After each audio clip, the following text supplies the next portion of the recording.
Praise the lord. Aunty praise lord aunty. Aunty praise lord. Praise the lord అమ్మా, praise the lord. ప్రభు అయిన యేసుక్రీస్తునామున మీకు అందరికీ వందనాలు తెలియజేస్తున్నాను. దేవుడు ఇంతవరకు కూడా మనలందరినీ కాపాడి సజీవ లెక్కలో ఉంచి మరొకసారి ఈ జనవరి ఎండింగ్ మరి నెలకు తీసుకొచ్చినాడు. ఇంతవరకు సజీవంగా ఉంచినాడు. అందరిని బట్టి దేవుణ్ణి మనం స్తుతిస్తాము, ఆరాధిద్దాము, గణపరుద్దాము. తలంచినట్లయితే చిన్న ప్రార్థన చేసుకుందాం. కృపా కనికరం తండ్రి, పాన స్తోత్రాలు. ఇంతవరకు కాపాడినారు ప్రభా, నీకు వందనాలు చెల్లిస్తుంటున్నాం తండ్రి. అనుగ్రహించిన సమయాన్ని బట్టి నీ పాన స్తోత్రాలు చెల్లిస్తుంటున్నాం. ఇది నాని గడిని చూడలేక ఎంతమంది వెళ్ళింటున్నారు. మమ్మల్ని ప్రభా తండ్రి సజీవ లెక్కలు ఉంచినారు ప్రభా, నీ పాన స్తోత్రాలు. వాడబారని నీ ప్రేమ, శాశ్వత నీ ప్రేమతో ప్రభా విడవక మహిళ కృప చూపుతున్నారు ప్రభా, నీ పాన స్తోత్రాలు చెల్లిస్తున్నాం. ఈ జూమ్ మీటింగ్ లో ప్రభా తండ్రి మరి అర్హత ఎన్నికలేని నన్ను కూడా ప్రభా తండ్రి మీరు ప్రభా మరి వాడుకొనుటకు తండ్రి అర్హమైన పాత్రగా తండ్రి మీరు ప్రభా తండ్రి మరి పిలిచినారు. అందరిని బట్టి నేను స్తుతిస్తూ ఆరాధిస్తున్నాను, గణపరుస్తున్నాను ప్రభా. మరి జ్యోతి ఆంటీ వారు చేస్తున్న పరిచర్లో ప్రభా పాల్గొంటున్న ప్రతి ఒక్కరిని బట్టి నీ పాన స్తోత్రాలు. తనతో సహకరిస్తున్న ప్రతి ఒక్కరిని జ్ఞాపకం చేసుకోండి. ఈ జూమ్ మీటింగ్ లో తండ్రి ఎవరైతే తండ్రి మరి నీ వాక్యాన్ని అందిస్తున్నారో ప్రతి ఒక్క సిస్టర్ బ్రదర్ ని తండ్రి మీరు ఆశ్రయించి దీవించండి, ఆత్మాశయంతో నింపమని ప్రార్థిస్తున్నాం. మరి వారి కుటుంబాలు వారి అవసరం తగ్గ మీరు తీరుస్తూ రావాల్సిందిగా ప్రార్థిస్తున్నాం.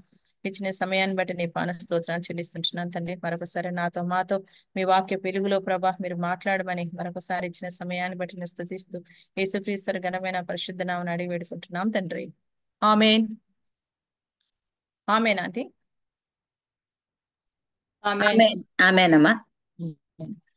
బైబిల్లో మనం కొత్త నిబంధనలో ఇప్పుడు అందరు కూడా అందరం క్రిస్మస్ చేసుకున్నాం కదా, అయిపోయింది. డిసెంబర్ 25వ తారీఖు క్రిస్మస్ అయిపోయింది. ఇంకా మనకి క్రిస్మస్ గురించి మర్చిపోయినాం కదా. ఇంక అప్పుడు గుర్తు చేసుకోవాలంటే మళ్ళీ ఎప్పుడు రావాలా, మళ్ళీ డిసెంబర్ 25వ తారీఖు వస్తేనే మనకి గుర్తొస్తుంది. అంతవరకు మాత్రం మనకు క్రిస్మస్ గుర్తు రాదు. కానీ వాక్యం చదివినప్పుడు మనం ఎన్నిసార్లు నిజమైన క్రిస్మస్ ఫీలింగ్ పొందొచ్చు కదా. ఈరోజు లూకాసు సువార్త 2వ అధ్యాయంలో దేవుడు ఒకసారి జ్ఞాపకం చేస్తున్నాడు. ఒకసారి 2వ అధ్యాయం చదువుకుందాం మనము. లూకాసు సువార్త 2వ అధ్యాయము 10వ వచనంలో, అయితే ఆ దూత భయపడకుడి, ఇదిగో ప్రజలందరికీ కలగబో మహా సంతోషకరమైన సువార్తమానం నేను మీకు తెలియజేయుచున్నాను.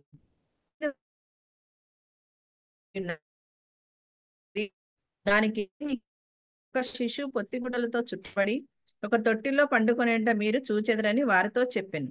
వెంటనే పరలోక సైన్య సమూహము ఆ దూతతో కూడా నుండి సర్వోన్నతమైన స్థలంలో దేవునికి మహిమయు ఆయనకి ఇష్టమైన మనుషులకు భూమి మీద సమాధానం కలుగునుగా కానీ దేవునికి స్తోత్రం చేయుచుండెను. దూత కనపడింది. దూత కనపడి ఏం చెప్తుందంటే భయపడద్దండి అని చెప్తున్నాడు కదా. అంధకారంలో ఉన్న ప్రజల్ని దేవుని దూత ఏం చెప్తున్నాడు అంటే భయపడద్దండి, మీకు అందరికీ కలగబో మహా సంతోషకరమైన సువార్తం అని తెలియజేస్తున్నాను చెప్తున్నాడు. తర్వాత 14వ వచనంలో సర్వోన్నతమైన స్థలంలో దేవునికి మహిమయు ఆయనకి ఇష్టలైన వారికి భూమి మీద సమాధానం అంట. అంటే ఈ లోకంలో మనకు దేవుడు రాకముందు సమాధానం లేదు కదా. మరి అశాంతి ఉంది, నెమ్మది లేదు, ప్రజల్లో కలతలు ఉన్నాయి, కలవరాలు ఉన్నాయి, ఎన్నో బాధలు ఉన్నాయి. అందుకే ఆ దూత ప్రత్యక్షమై ఏం చెప్తున్నారంటే సర్వోన్నతమైన స్థలంలో దేవునికి మహిమయు ఆయనకి ఇష్టలైన వారికి. నిజంగా ఈనాడు మనం సంతోషంగా ఉన్నామంటే, ఈ రోజు మనం మందిరానికి వచ్చినామంటే, ఈ రోజు మనం బైబిల్ పట్టుకున్నామంటే ఏంటి కారణం అని మనం అనుకుంటే ఒక్కసారి ఆలోచిస్తే ఆయనకి ఇష్టలం. అబ్బా ఎంత మేలు కదా. అసలుకి దేవుడు ఎంతో మంది ఉన్నారు ఈ లోకంలో, మనకన్నా ధనవంతులు ఉన్నారు, గొప్పవారు ఉన్నారు, అందచందాలు గలవారు ఉన్నారు, డబ్బున్నోళ్ళు ఉన్నారు కదా, ఎన్నో ఉన్నారు. కానీ అటువంటి వారిని దేవుడు ఏర్పాటు చేసుకోలేదు. కానీ మనల్ని ఏర్పాటు చేసుకున్నాడంటే నిజంగా ఎంత గొప్పవారము. అందుకే మనకు దేవుడు ఏమని చెప్తున్నాడంటే భయపడకుడి, ప్రజలందరికీ కలగబో సువార్తమని తెలియజేస్తున్నా, కానీ ఆయనకి ఇష్టలైన వారికి మాత్రం భూమి మీద సమాధానం కలుగును గాక. నిజంగా దేవుడు యెహోవా దేవుడు కాగల జనులు ఎట్లంట ధన్యులమంట. మనల్ని దేవుడు ఏర్పాటు చేసుకున్నాడంటే నిజంగా చాలా ధన్యులం. మరి అక్కడ సర్వోన్నతమైన స్థలంలో దేవునికి మహిమయు ఆయనకి ఇష్టలైన వారికి భూమి మీద సమాధానం కలుగాక అని చెప్పగానే అక్కడ చీకట్లో గొర్రెలు కాసుకుంటున్నారు కదా కాపర్లు. వాళ్ళకి గొర్రెల కాపర్లకు మామూలుగా చెప్తుంటాం ఏమనంటే గొర్రెల కాపర్లకు వేపకాయంతా వెర్రి ఉంటదంట, కొంచెం వెర్రి ఉంటదంట. వాళ్ళకు లోక జ్ఞానం ఏమి ఉండదు. ఎందుకంటే వాళ్ళకి ఇక్కడ మనకి ఊర్లో ఏం జరుగుతున్నాయి, ఏం పరిస్థితి ఎలా జరుగుతుంది, ఎవరెవరు ఆట ఆడుతున్నారు, ఎవరెవరు కొట్లాడుకుంటున్నారు, ప్రపంచం ఏ విధంగా అనేది గొర్రెల కాపర్లకు తెలియదు. ఎలా ఉంటారండి వాళ్ళు? వాళ్ళు ఏమన్నా మనలాగా మంచి సూటు బూటు వేసుకొని అట్లా కనిపిస్తారా? ఎట్లా వాళ్ళ దగ్గర ఒక దుప్పటి, ఎందుకంటే మేము పల్లెలో ఉంటాం కాబట్టి చూస్తుంటాం, ఒక దుప్పటి ఉంటది, వాళ్ళకు ఒక కర్ర ఉంటది. ఆ కర్ర కూడా ఎట్లుంటది, వంగి ఉంటది ఇట్లా కదా. ఆ కర్ర ఎందుకు అట్లా ఉంటదంటే ఇట్లా తీసుకొని దాన్ని కాపరి ఏం చేస్తాడంటే వాటికి ఏమన్నా కావాలనుకున్నప్పుడు ఆ యొక్క తన చేతి కర్రతో అలా వంచి గొర్రెలకి తినిపించడం కోసము, ఆ యొక్క చెట్లు వంచి తుంచడానికి కోసమని ఆ యొక్క కర్రను ఉపయోగిస్తాడు. మరి అలాంటి కర్ర కలిగి రాత్రిపూట మనమైతే ఉంటామండి, కరెంట్ లేకపోతే మనం అసలు ఉండలేం. కానీ అడవిలో వాళ్ళు భయం లేకుండా పడుకుంటారు, ఎందుకంటే దేవుడే వాళ్ళకి దిక్కు. మరి అలాంటి పరిస్థితిలో వాళ్ళు ఊరి బయట ఉన్నారు. ఎవరు వాళ్ళంటే జ్ఞానం లేని వాళ్ళు కదా. మనం అనుకుంటాం గొర్రెల కాపరులకు మనకైతే జ్ఞానం ఉంది, గొర్రెల కాపరులకి నిజంగా జ్ఞానం లేదు, తెలివి లేదు, లోక వార్తలు వాళ్ళకి ఏం తెలియదు. కానీ అటువంటి వారికి దేవుడు ఏం చేసినాడు, ప్రత్యక్షమై చెప్తున్నాడు, సర్వోన్నతమైన స్థలంలో దేవునికి మహిమయు, ఆయనకి ఇష్టమైన వారికి భూమి మీద సమాధానం కలుగాక అని చెప్పగానే వాళ్ళందరూ ఏం చేసినారు, ఒక్కరితో ఒకడు మాట్లాడుకున్నారంట. ఎట్లా మాట్లాడుకున్నారంట, ఒక్కరితో మనం కూడా ఏం చేయాలంటే ఒకరితో ఒకరు మాట్లాడుకోవాలా. ఏం మాటలు మాట్లాడుకోవాలా, లోక సంబంధం మాటలే నో మాట్లాడుకుంటాం కదా. ఎన్నంటే ఇంకా చెప్పలే అన్ని మాట్లాడుకుంటాం. కానీ దేవుడు అది చెప్పడం లేదు. ఒక్కరితో ఒకడు వాళ్ళు ఏం మాట్లాడుకున్నారంటే, అరే దేవదూత ప్రత్యక్షమైంది, మనం చాలా చీకట్లో ఉన్నాము, మనం నశించిపోతున్నాము, మనం భయపడకూడదంట, మనం చాలా భయపడుతూ వచ్చినాము, కానీ ఆయనకి ఇష్టమైన వారికంట భూమి మీద సమాధానం ఉందంటరా అని ఒకరితో ఒకరు చెప్పుకున్నారు. ఎవరు, గొర్రెల కాపరులు. వాళ్ళు వచ్చి రాని జ్ఞానంతో, వచ్చి రాని మాటలతో ఒకరితో ఒకరు చెప్పుకున్నారు. చెప్పుకొని చూడండి ఒకసారి, వారు ఎన్నో వచనం 16వ వచనం, వారు త్వరగా వెళ్ళి మరియైన యోసేపును ఆ 15వ వచనంలో చూడండి, జరిగిన ఈ కార్యము ప్రభు మనకు తెలియజేయుచున్నాడు, మనము బెత్లెహేమునకు వెళ్ళుదాము, చూతము రండని ఒకరితో ఒకడు చెప్పుకొని త్వరగా వెళ్ళి మరియను యోసేపును తొట్టిలో పడుకున్న శిశువును చూచిరి. వారు చూచి ఆ శిశువుని గురించి తమతో చెప్పబడిన మాటలు అన్ని కూడా హృదయంలో పెట్టుకొని వాళ్ళు ఏం చేసినారు తెలుసా, ఒక నక్షత్రం వచ్చింది, ఒక రాజు పుట్టినాడు కదా, నక్షత్రం వచ్చింది. ఆ నక్షత్రం ఏ విధంగా పోతే ఆ నక్షత్రంతో పాటు వాళ్ళు ఏం చేసినారు, వెళ్ళినారు. అయితే మత్తయి సువార్తలో జ్ఞానులు అనే వారు ఉన్నారు. ఒకసారి చూడండి, మత్తయి సువార్త 2వ అధ్యాయంలో, రాజైన హేరోదు 2వ అధ్యాయం 1వ వచనం, రాసిన హేరోదు దినములందు యూదా దేశ బెత్లెహేములో యేసు పుట్టిన పిమ్మట, ఇదిగో తూర్పు దేశ జ్ఞానులు యెరూషలేమునకు వచ్చి, యూదుల రాజుగా పుట్టినవాడు ఎక్కడున్నాడు, తూర్పు దిక్కున మేము ఆయన నక్షత్రం చూచి ఆయన పూజింపవచ్చితమని చెప్పిరి. కానీ జ్ఞానులు ఏం చేసినారు, వీళ్ళైతే గిన యేసు ప్రభు వాడు పుట్టినాడు కాబట్టి ఆ యొక్క తారను చూసి తారతో పాటు వాళ్ళు వెళ్ళినారు కదా. వెళ్ళి దేవుడు ఏదైతే చెప్పినాడో, దూత ఏదైతే చెప్పిందో ఆ మాటకు లోబడి ఆ తారతో పాటు పోయి అక్కడి వరకు బెత్లెహేం వరకు పోయి వాళ్ళు యేసు ప్రభును ఆరాధించడానికి వెళ్ళినారు. వాళ్ళు ఎట్లా చేసినారు, ఒకరితో ఒకడు చెప్పుకొనడం ద్వారా. కానీ జ్ఞానులు ఏం చేసినారంటే, వీళ్ళు ఎవరి దగ్గర పోయినారు, హేరోదు రాజు దగ్గర పోయినారు. హేరోదు రాజు దగ్గర పోయి అక్కడ అడుగుతున్నారు వాళ్ళని, యూదా రాజు బెత్లెహేములో యేసు పుట్టిన పిమ్మట తూర్పు దేశ జ్ఞానులు యెరూషలేమునకు వచ్చి యూదుల రాజుగా పుట్టినవాడు ఎక్కడున్నాడు అని ఎవరిని అడుగుతున్నారంటే, హేరోదు రాజుని అడుగుతున్నాడు. అప్పుడు హేరోదు రాజు ఇంకా కిందికి వచ్చి చూస్తే మనకు టైం లేదు, అవునా రాజు పుట్టినాడా, ఎక్కడ పుట్టినాడు, ఎక్కడ పుట్టినాడు, ఎచ్చట పుట్టినాడు, నేనే కదా రాజును. సరే, కానీ హృదయంలో ఏం చేసినాడు ఆయన, లోపలంతా దాచుకున్నాడు అనమాట. హృదయంలో దాచుకొని ఏం చెప్తాడంటే, మీరు పోయి ఆయనను చూసి మళ్ళీ తిరిగి నా దగ్గరికి రండి, అప్పుడు నేనేం చేస్తా, నేను కూడా వచ్చి పూజ చేస్తా అని చెప్పి హేరోదు రాజు ఈ జ్ఞానులకు తెలియపరుస్తాడు. చూడండి, ఈ గొర్రె కాపరులు ఇది వెరివైనప్పటికీ ఒకరితో ఒకరు చెప్పుకొని ఆ తారను వెంబడించి యేసుప్రభువారిని చూసినారు. అని ఈ లోక సంబంధమైన జ్ఞానులు ఏం చేసినారు తెలిసిన, రాజు దగ్గరికి పోవడం ద్వారా నెక్స్ట్ ఏం జరిగిందో ఒకసారి చూద్దాం మనము. 2వ అధ్యాయము 17వ వచనంలో, రామాలో అంగరార్పు వినపడను, ఏడుపును మహారోదన ధ్వనియు కలిగెను, రాహేలు తన పిల్లల విషయం ఏడ్చుచు వారు లేనందున ఓదార్పు పొందనలక అని ప్రవక్త అయిన ఇర్మీయా ద్వారా చెప్పిన వాక్యము నెరవేరెను. ఇక్కడ ఇక్కడ రామాలో అంగలార్పు వినపడిందంట. ఎందుకు వినపడింది అని మనం ఆలోచిస్తే 13వ వచనంలో, వాళ్ళు హేరోదు ఆ శిశువును సంహరింపవలనని ఆయనను వెతకబోచున్నాడు గనక నీవు లేచి ఆ శిశువును ఆయన తల్లిని వెంట పట్టుకొని ఐగుప్తునకు పారిపోయి నేను నీతో తెలియజెప్పు వరకు అక్కడనే ఉండుమని చెప్తాడు. ఎవరికి చెప్తాడు, మరియకు, యోసేపుకు. మరి ఇక్కడ జ్ఞానులు ఏం చేసినారు, పైన వచనంలో చూస్తే, ఆ నక్షత్రం చూచి అత్యానంద భరితులై ఇంటిలోనికి వచ్చి మరియను తల్లి అయిన మరియను ఆ శిశువును చూచి సాగిలపడి ఆయన్ని పూజించి తమ పెట్టెలు విప్పి బంగారము సాంబ్రాణి బూలమును కానుకలుగా ఆయనకు సమర్పించిరి. తర్వాత హేరోదునకు వెళ్ళవద్దని స్వప్నమందు దేవుడు వారికి బోధించినాడు. ఎవరికి బోధించినాడు చూడండి, దేవుడు ఎంత బాగా బోధిస్తాడంటే, నిజంగా మనం దేవుని బిడ్డలకి దేవుడు ఆత్మ వివేచన ఇస్తాడు. అందుకే మనల్ని ఏమంటాడంటే, పాముల వలె వివేకంగా ఉండమని చెప్తాడు. పాము 10 మందిని తప్పించుకొని వెళ్ళిపోతుంది కదా. మరి ఏందబ్బా సాతాన్తో పోల్చినాడు దేవుడు అనుకుంటాం కదా. మరి ఏ జంతువుతో కూడా అంత వివేకము ఏ జంతువుకు లేదు. మరి వీళ్ళతో కూడా దేవుడు ఏం చేస్తున్నాడంటే మాట్లాడుతున్నాడు. మనము దేవుని స్వరాన్ని వినడానికి ఇష్టపడాలా. మనం దేవుని స్వరం వినడానికి ఇష్టం ఉండదు మనకి కదా. అంత సాతాను స్వరమే వింటుంటాం. ఆదాము హవ్వలు ఏదైనా తోటలో ఎవరి స్వరం విన్నారు? సర్పం స్వరం విన్నారు కదా. ఆ దూత ఆ యొక్క సర్పం వచ్చి చెప్పగానే ఏం చేసినారు తెలిసిన? అబ్బా మనము దేవతలం అయిపోతానంట, మరి నేను అసలు ఆదాముకు కూడా ఇవ్వకుండా తినేసేయాలని ఆత్రపడి ఏం చేసింది? ఆ సర్పం స్వరము వినింది. కానీ వీళ్ళు ఏం చేస్తున్నారు చూడండి, ఈ యొక్క గొర్రెల కాపరులు మరి దేవుని యొక్క స్వరాన్ని విన్నారు. కాబట్టి దూత ఏం చెప్తుంది? మీరు వెళ్ళవద్దండి, దేవుని చేత బోధింపబడిన వారై మరొక మార్గంలో తమ దేశమునకు తిరిగి వెళ్ళిరి. కాబట్టి రాజు ఏం చెప్తున్నాడు? మీరు వచ్చి నాకు చెప్పమని చెప్పినాడు. వీళ్ళేమో వెళ్ళిపోయినారు జ్ఞానులు. మరి వీళ్ళైతే చూసి వీళ్ళు వచ్చేసి మరి దేవుని దగ్గరికి వచ్చినారు కదా. వీళ్ళు ఎవరు? మరి గొర్రెల కాపరులు వచ్చినారు కదా. వాళ్ళేమో బాగా వచ్చి దేవుని ఆరాధించినారు. వీళ్ళు రాలేదని చెప్పి ఆ హేరోదు రాజుకి చాలా కోపం వచ్చింది. కోపం వచ్చిన తర్వాత జరిగిన సంగతి మనం ఇందాక చూసినాం కదా.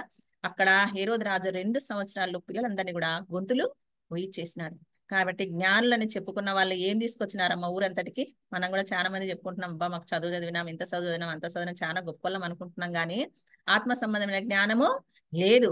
ఈ లోకంలో దేవుడు ఎవరిని ఏర్పాటు చేసుకున్నాడంట? లోకంలో అంటే వెర్రి వాళ్ళని ఏర్పాటు చేసుకున్నాడంట.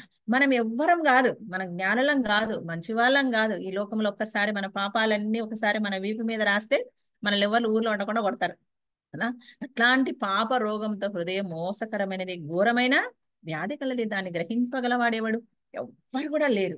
కానీ ఈ సాతాను హేరోదులో ప్రవేశించి హేరోదు ఏం చేసినాడంట?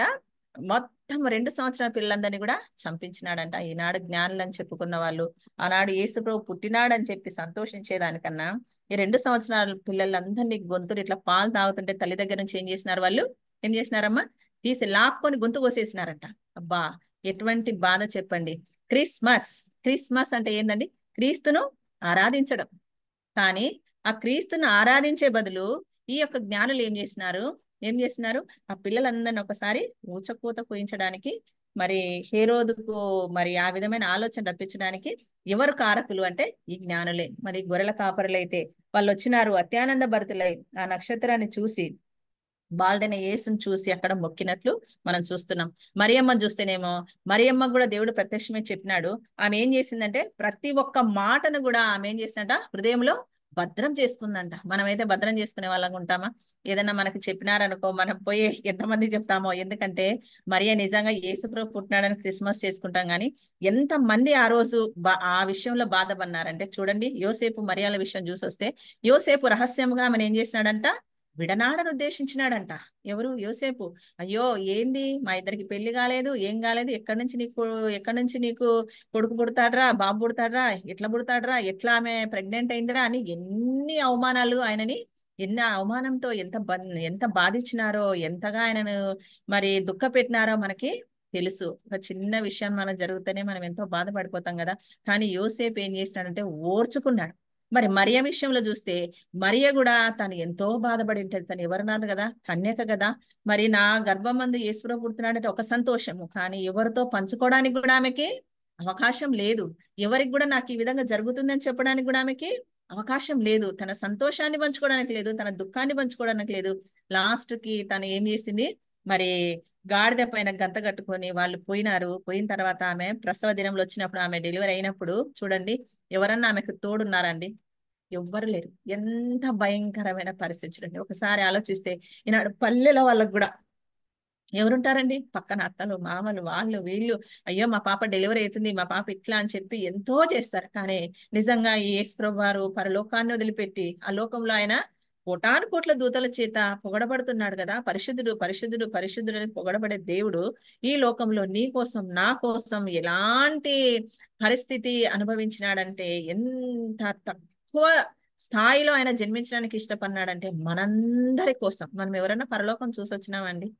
ఎవరైనా చూసొచ్చినారా? ఎవరు చూడలేదు. మనం ఇంతమంది మన పూర్వీకుల గురించి చదువుతున్నాం కదా, వాళ్ళందరూ కూడా ఎవరు చూడలేదు, నమ్మినారు. కానీ ఒకరు చూసినారండి పరలోకం. ఎవరు చూసినారు చెప్పండి? పరలోకం ఒకరు చూసి వచ్చినారు. ఎవరంటే సైతాన్ చూసి వచ్చింది. సైతాన్ పరలోకం చూసి వచ్చింది కదా. చూసి వచ్చినందుకే దాని బాధ. అది ఆడ పొగడబడుతున్నాడంట. దేవుడు మహా తేజస్సుతో వైభోగంగా దేవుణ్ణి పరిశుద్ధులని పొగడతా ఉంటే ఆ కోట్లాను కోట దూతలు 24 పెద్దలు 6 రెక్కలు కప్పుకొంచు వాళ్ళు ఆ విధంగా ఆరాధిస్తుంటే ఆ తేజస్సును చూడలేక, మనకు కూడా చాలా మందికి ఏదన్నా ఉండొచ్చు కానీ అసూయ ఉండకూడదు కదా. ఏ పాపమన్నా మానుకుంటారంట నాకు తెలిసి. దొంగోడు ఎన్ని రోజులు దొంగతనం చేస్తాడండి? ఒక 40 ఏళ్ళు 50 ఏళ్ళు చేస్తే ఇంకా మోకాళ్ళు పనిచేయవు, మానుకుంటాడు. మిగతా పాపాలన్నీ కూడా మానుకోవచ్చు, కానీ అసూయ అనేది మాత్రము పోదు. ఈ అసూయ ఏం చేసింది? యేసు ప్రభువారు పొగడబడుతున్నాడు, యేసు ప్రభువారిని ఆరాధిస్తుంటే చూసి అబ్బా నేను కూడా ఇట్లుంటే ఎంత బాగుంటుండే కదా అని హృదయంలో అనుకుందంట. సాతాను ఎక్కడ అనుకుందండి? హృదయంలో అనుకుందంట. ఆ హృదయంలో అనుకుంటేనే దేవుడు ఏం చేసినాడు? ఆయన కనుక్కున్నాడు. కనుక్కొని పై నుంచి కిందికి బాధడు. ఆనాడు ఏం చేసింది అది? నన్ను కింది దొబ్బినావు కదా, ఈ పరలోకానికి ఎవరిని రాకుండా చేసే వంతు నాది. ఏమి ఎంతసేపునా నువ్వు నీ దూతలు ఉండాలి, కానీ లోకంలో ఉన్న మనుషులందరూ ఈ హవ్వకు పుట్టిన సంతానం అంత ఉంది కదా, అంత ఏదైనా తోటలో నువ్వు అంత అందమైన వనములో మరి వాళ్ళని పెడితే అట్లాంటి చోటికే వచ్చి నేను నిన్నేం చేసినాను? పరలోకాన్ని ఆ ఏదైనా తోటను పాడు చేసిన. ఆ పరలోకంలో నువ్వు ఎట్లా వైభవంగా ఉన్నావో చూసినా నిన్ను ఆరాధించకుండా, నీ దగ్గరికి రాకుండా నీ పిల్లల్ని ఏం చేస్తాం? మనం కూడా ఈ లోకంలో ఏదైనా కొట్లాడుకుంటారు, తల్లులు పిల్లలు కొట్లాడుకుంటే ఏం చేస్తారు? ఏమన్నా కానీ నా పిల్లలు నీ దగ్గర రాని కదా కొట్లాడతారు కదా. అట్లనే సాతాను కూడా యేసుప్రభు దగ్గర ఏం చేసింది? నీ బిడ్డలు నీ దగ్గరికి రాకుండా, నిన్ను ఆరాధించకుండా నేనే ఆరాధింపబడాల, కాబట్టి ఎవ్వరిని రాకుండా చేస్తా అని అది పరలోకం చూసొచ్చింది. కాబట్టి సాతాను దానికి అక్కడ పోకుండా చేయడానికి ఎంతో ప్రయాసపడుతుంది. యోబు గ్రంథంలో కూడా చూస్తే సాతానే కదా పోయి వచ్చింది, పరలోకానికి పోయింది, యేసుప్రభువుతో మాట్లాడొచ్చింది. కాబట్టే దానికి బాధ. నువ్వు నేను కూడా పరలోకానికి పోకూడదు, ఎట్లన్నా నరకానికి తీసుకుపోవాలా. దాని ప్రయాస అంతా ఎట్లంటే చాలా ప్రయాస పడుతుంది కదా. కానీ దేవుడు అంటాడు ఈసారి మాకు సంఘంలో కూడా వాగ్దానం ఏంటంటే, సాతాను మీ కాళ్ళ కింద తొక్కేస్తాను. సాతాను మన మీద తొక్కేస్తామంట. తొక్కేయాలంటే మనం ఏం చేయాలా? జ్ఞానుల వలె, ఆ లోక సంబంధమైన జ్ఞానుల వల్ల ఉంటే మనం ఇతరులకు, కుటుంబాలకు, సంఘానికి, ఇంకొకరికి, లాస్ట్ కు మరణానికి పాత్రలుగా చేసేవారంగా ఉంటాం. కానీ గొర్రెల కాపరులు ఆ యొక్క మాట వినగానే వాళ్ళు ఒకరితో ఒకరు చెప్పుకొని మళ్ళీ వాళ్ళు పోవచ్చు కదండి ఎవరి దగ్గరికి? హెరోదు రాజు దగ్గరికి. ఈ దేశాన్ని పరిపాలించే రాజు ఎవడో, పోదాం పర్రా, మామూలుగా రాజు పుడితే నక్షత్రం పుడుతుంది, మనం పోయి అడిగేసి వద్దామని అనుకున్నారా? వాళ్ళు అనుకోలే. వాళ్ళెగిన గొర్రెల కాపర్లు పోయింటే ఎట్లుండో జ్ఞానులు పోయినారు. గొర్రెల కాపర్లు దేవుడు ఏ విధంగా నడిపిస్తే ఆ విధంగా పోయినారు. ఈనాడు నువ్వు నేను కూడా దేవుడు ఏ విధంగా నడిపిస్తే ఆ విధంగా నడిస్తే, ఒకరితో ఒకరు చెప్పుకుంటే దేవుని గురించి మనం ఎట్లుంటాము, మనము, మన కుటుంబాలు, మన సంఘాలు ఆశీర్వదింపబడతాయి. లేదంటే మాత్రము మనం ఎట్లా పోతాము? ఎట్లా? అనేకులను మరణానికి పాత్రలుగా చేస్తాం. ఒక చిన్న కథ మనం చిన్నప్పటి నుంచి విన్నాం కదా. ఎవరు? సింహం. సింహం ఏం చేసింది? అడవికి రాజు కదా. అడవికి రాజు అదేమో బాగా అందరికి బాగా పొద్దున్న లేస్తేనే అడవికి రాజున్న సింహాన్ని చూస్తూనే జంతువులందరికి కూడా చాలా భయం. ఎంత భయం అంటే ఇంకా చెప్పొద్దని చెప్పలేంత భయం. ఏమన్నా గలాటలు వస్తే, అన్ని సమస్యలన్నీ కూడా ఈ యొక్క సింహం తీర్చేస్తది. అన్ని బాగుంది ప్రశాంతం. కానీ ఒక రోజు అనుకున్నాయంట, ఒరేయ్ పొద్దున్న లేచినాల నుంచి ఈ సింహాన్ని చూస్తే భయపడాలి మనం. ఏ విధంగా దీన్ని సంపుతే బాగుంటది? మనం చిన్నప్పుడే విన్నాం కథ కదా. మరి ఏ విధంగా దీన్ని సంపుతే బాగుంటుంది? అందరూ ఆలోచన చేసినారు, ఒక కమిటీ చేసినారు. ఏం లేదురా, ఊరికే దానికి లేనిపోనివన్నీ చెప్పాలా. ఎట్లా చెప్పాలా? బా, నీలాంటి రాజే ఒకడు వచ్చినాడు, హెచ్చించినట్టే ఉండాలా, నిన్ను చంపినట్లే ఉండాలా కదా అనుకొని అన్ని జంతువులన్నీ కలిసి సింహం దగ్గరికి వచ్చినాయి. వచ్చి మాట్లాడుతున్నాయి, సింహం రాజా ఈ రోజు రాత్రి మా ఇంటికి కుందేలు అంటుంది, దుప్పి అంటుంది, జింక అంటుంది. ఉదాహరణకు అనుకుందాం, రాజా మా ఇంటి దగ్గరకు వచ్చినారు రాత్రిపూట, వచ్చి నా తలుపు తట్టినారు రాజా, తలుపు తట్టి నేను తినేస్తామని చెప్పినారు. నేను అన్నాను, లేదు లేదు, మాకు ఈ అడవికంతా రాజు ఉన్నాడు, ఆ రాజుకు మేము ఆహారం అవుతాం కానీ నీకెందుకు అవుతామని అంటే, లేదు లేదు మిమ్మల్ని చంపేస్తాను, రోజు వచ్చి మమ్మల్ని భయపడిస్తుంది. అట్లా ఇట్లా లేనిపోనివన్నీ చెప్పేసరికి ఈ సింహానికి ఏమొచ్చింది? అట్లా నన్ను విని విని విని ఒక్కరు చెప్పి ఇద్దరు చెప్పి మొత్తం అడవిలో ఉన్న జంతువులని చెప్పేసరికి నమ్మేసింది. నమ్మి ఎవరా రాజు ఎక్కడున్నాడంటే, రారాజా పోదామని కుందేల కాడ నుంచి అన్ని తీసుకుపోయినాయి. ఎవరిని? సింహాన్ని. సింహం ఏం చేసిన, అంత పెద్ద రాజు, అడవికి రాజు, కొంచెం జ్ఞానం లేకుండా, తెలివి లేకుండా, అయ్యో ఇదంతా నాదే రాజ్యం కదా, నేనేంది దానిలో మాటినేదని ఆలోచన చేయకుండా తీసుకొని పోతుంది. పోయిన తర్వాత ఏమైందండి? బావి దగ్గర తీసుకుపోయి, రాజా ఇక్కడ బావిలో ఉన్నాడు రాజా, నీలాగానే ఉన్నాడు, నీలాగానే జూలుంది, నీలాగానే పండ్లున్నాయి, నీలాగానే కళ్ళున్నాయి, కానీ మమ్మల్ని భయపడిస్తున్నారు రాజా, అసలు ఎవడు రాజు అంటున్నాడు రాజా. అన్ని నేర్పించరికి లాస్ట్కి రాజుకే మతి పోగొట్టింది ఈ యొక్క అడవిలో ఉన్న ప్రతి జంతువు కూడా. సరిపోయినాడు, సింహం పోయింది. ఎవడు అనమాట, అది కూడా ఏమంటుంది, ఎవడు, సంపుతా అంటే సంపుతా. ఏ అంటే అది కూడా నన్నంటావా అని దబాన్ దుంకి సచ్చింది. ఈనాడు విశ్వాసులు అట్లే ఉన్నాం. మనందరికి ఏం చేస్తారంటే ఎవ్వరు మనల్ని చెడగొట్టరు, బయట వచ్చి ఎవ్వరు చెడగొట్టాడు. మన బిడ్డో, మన అల్లుడో, మన కోడలో, మన ఇంట్లో ఉన్నోళ్ళు, మన భర్త, మనమే ఏం చేస్తాం అంటే నమ్మేస్తాం. నమ్మి ఏం చేస్తాం, మనకి మనము మరణానికి పాతలం అయిపోతాం. ఎందుకు? మన జ్ఞానం ఆ విధంగా ఉంది కాబట్టి. పైనుండి వచ్చే జ్ఞానం సులువుగా లోబడుతుంట కాబట్టి దేవుని దగ్గర నుంచి వచ్చే జ్ఞానం మనం పొందితే, గొర్రెల కాపురలు ఏ విధంగా ఒకరితో ఒకరు చెప్పుకొని వాళ్ళు దేవుణ్ణి ఆరాధించినారో మనం కూడా అనేకుల్లో దేవుని ఆరాధనగా చేయొచ్చు. సరే, ఇచ్చిన సమయాన్ని బట్టి మీకు అందరికీ వందనాలు చెల్లిస్తున్నాను. అందరికీ ప్రైజ్ ది లార్డ్.